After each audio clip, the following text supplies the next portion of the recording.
You can feel it when it's happening, even if you don't have words for it. A normal text suddenly feels loaded. A harmless comment lands like a criticism. A small request triggers a wave of irritation you can't justify. Conversations that used to flow now feel like you're walking across glass, careful and tense, waiting for the wrong step to crack something you don't know how to repair. And the strangest part is that it doesn't feel like one relationship. It feels like your entire relational world is being tested at once. The friend who always means well suddenly starts crossing lines you used to ignore. The partner you love becomes harder to reach, harder to read, easier to fight with. Your family dynamic tightens, like everybody's old roles are trying to reclaim the room. Even co-workers start pushing. Even strangers feel sharper. Even your own patience feels thinner, like you're living with your nervous system just a few inches from the edge. So you start doing what you've always done when relationships feel unstable. You explain, you soften, you clarify. You overthink your tone. You rewrite the message 3 times. You try to be kind enough, reasonable enough, flexible enough that nobody can accuse you of being too much. And yet the tension keeps rising anyway. What if this isn't because you suddenly got difficult? What if this is a season where boundaries become the main curriculum? And the pressure you're feeling is the pressure that reveals what's real. Because there are times when life doesn't ask you to be nicer. It asks you to be clearer. And clarity, for people who survived by staying agreeable, can feel like the most dangerous thing in the world. If you've lived as the bridge, you know what this feels like in your bones. You're the one who smooths things over, the one who notices moods before anyone names them, the one who takes the temperature of the room and adjusts your own needs to keep everything stable. You're the one who remembers birthdays, follows up, apologizes first, gives second chances, makes space, gives grace, carries the emotional weight so nobody else has to. So when you reach a season where you can't do that anymore, it feels like you're losing your best skill. Your empathy starts feeling like a burden instead of a gift. Your patience starts running out in a way that scares you. Your yes starts tasting bitter. Your body starts tensing before you even open certain messages, because you already know what's coming. Someone wants access to you that doesn't include care for you. And then guilt shows up, because guilt always shows up when the old survival strategy stops working.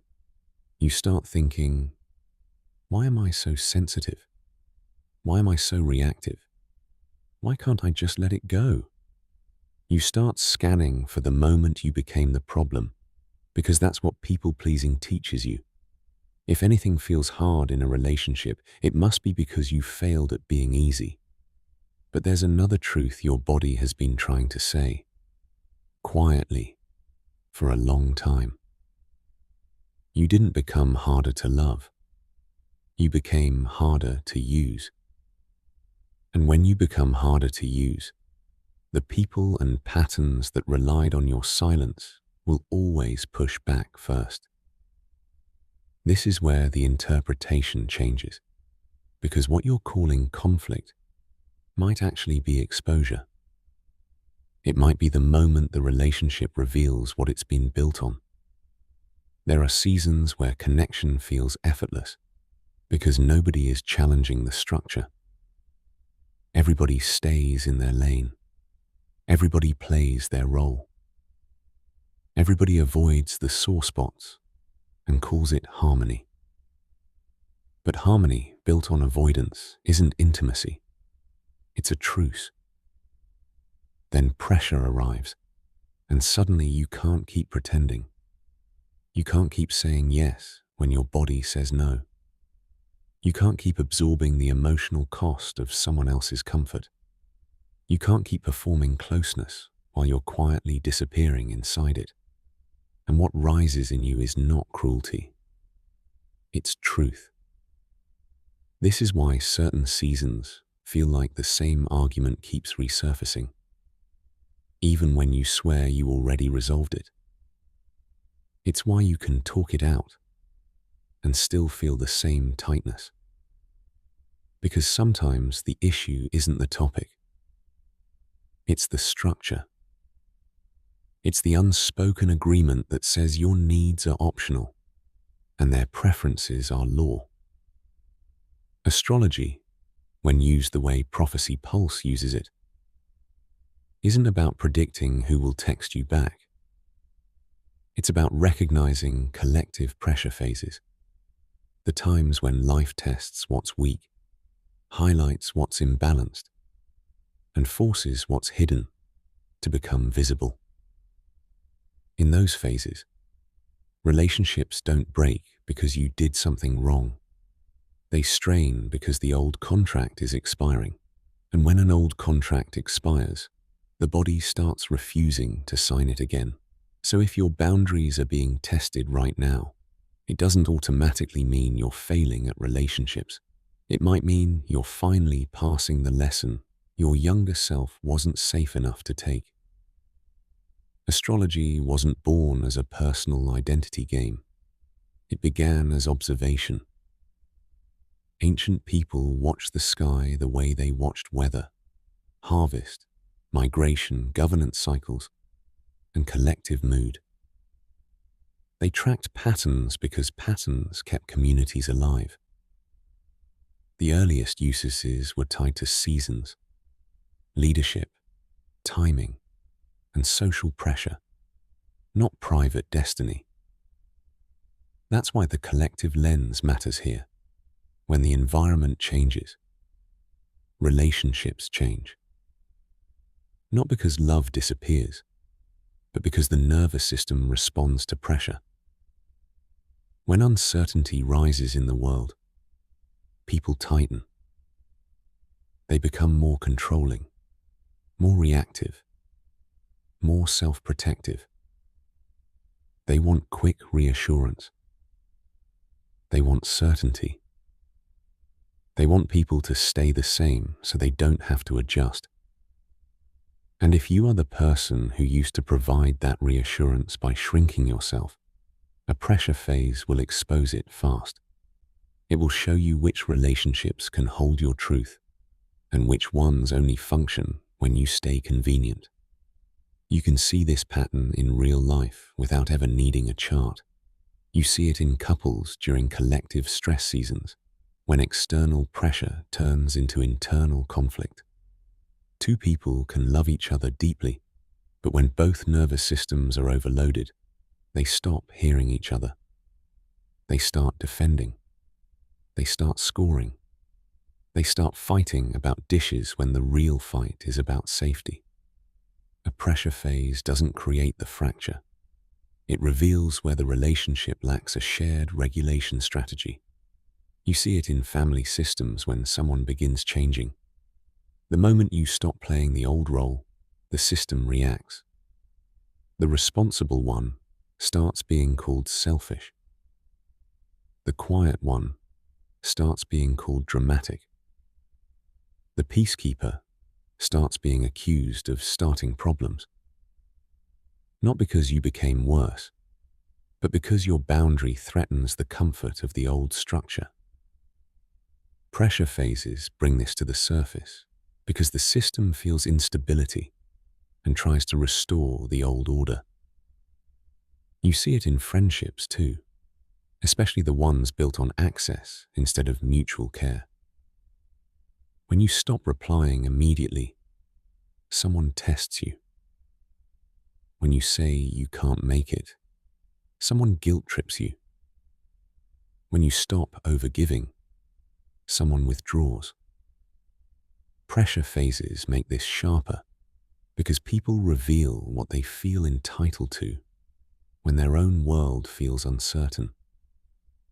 And you even see it publicly in collective behavior, when culture shifts and everybody starts renegotiating what's acceptable.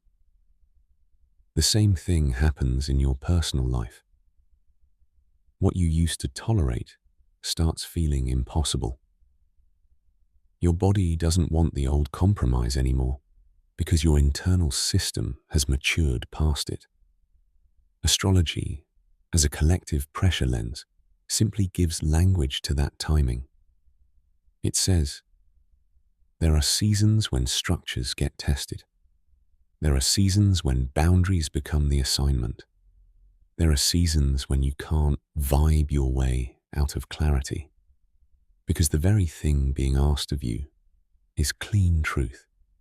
So if your relationships feel tense right now, consider that you may not be in a romance problem. You may be in a maturity season. And maturity seasons don't always feel gentle. They feel like the moment your soul decides it won't keep paying for connection with self-abandonment. So what does it look like to move through a boundary testing season without becoming cold, without burning everything down, without turning your heart into stone? It starts with naming the difference between peace and avoidance. Peace has breath in it. Peace has space. Peace doesn't require you to rehearse your words like you're walking into court. If a relationship only feels good when you are edited, that isn't peace. That's management. And management is exhausting. Then let yourself practice fewer words.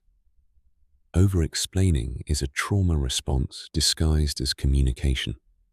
It's the belief that if you provide enough logic, you won't be punished. But boundaries don't require a thesis. They require a line. Sometimes the most mature sentence you can say is, "I'm not available for that." Sometimes the cleanest truth is, "That doesn't work for me." Your nervous system will shake at first because you've associated clarity with conflict. But clarity is not cruelty. It's self-respect with a spine. Watch what happens after you state the line, not to judge them as a villain, but to gather data. Do they try to understand, even if they don't love it? Do they mock you, guilt you, punish you with silence? Do they pretend they didn't hear you and push again?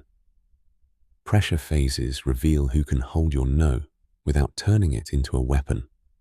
Also, stop negotiating with people who only respond to escalation. Some dynamics train you to believe you have to explode to be taken seriously. That is not communication. That is coercion. If someone only respects your boundary when you're at your breaking point, they're not responding to your needs. They're responding to your threat. And that is a structure you can outgrow. Choose one place this week to be consistent instead of dramatic. Consistency is what teaches the nervous system safety. A clean, repeated boundary is far more powerful than a single intense confrontation. Your body trusts repetition. So does the relational field around you.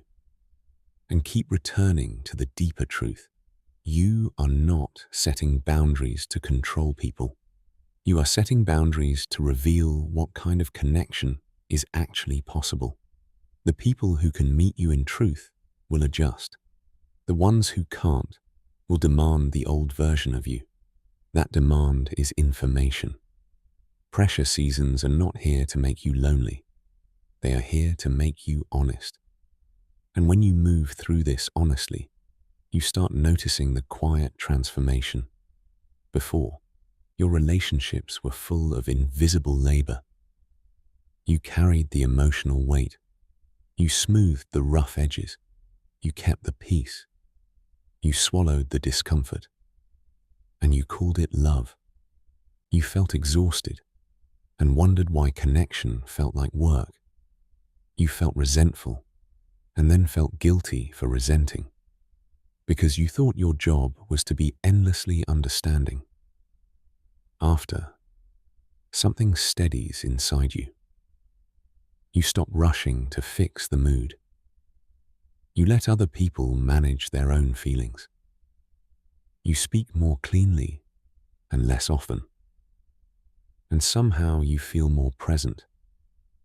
You feel your body relax because it no longer has to prepare for the next overstep.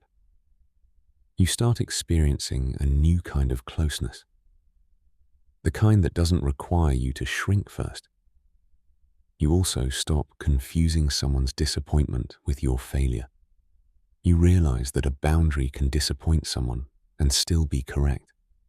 You realize that love without limits isn't love, it's access. And you realize that the relationships worth keeping are not the ones where you never create friction, but the ones where the friction can be handled without punishment. You become someone who can be kind without being compliant. And that is when connection becomes less fragile, because it's no longer built on your silence. Transformation is internal first. It happens the moment you stop begging to be understood and start respecting what you already know. If you look at your relationships right now, where are your boundaries being tested most?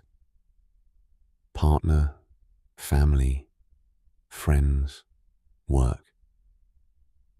And what is one line you keep crossing for the sake of peace that your body has been begging you to stop crossing, even if it disappoints someone? A boundary is not the wall that ruins love.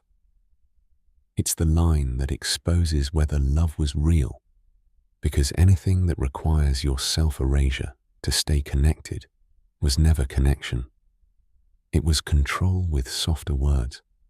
If this episode named what you've been feeling, share in the comments where you're learning to hold the line and what kind of relationship you're no longer willing to maintain at the cost of yourself.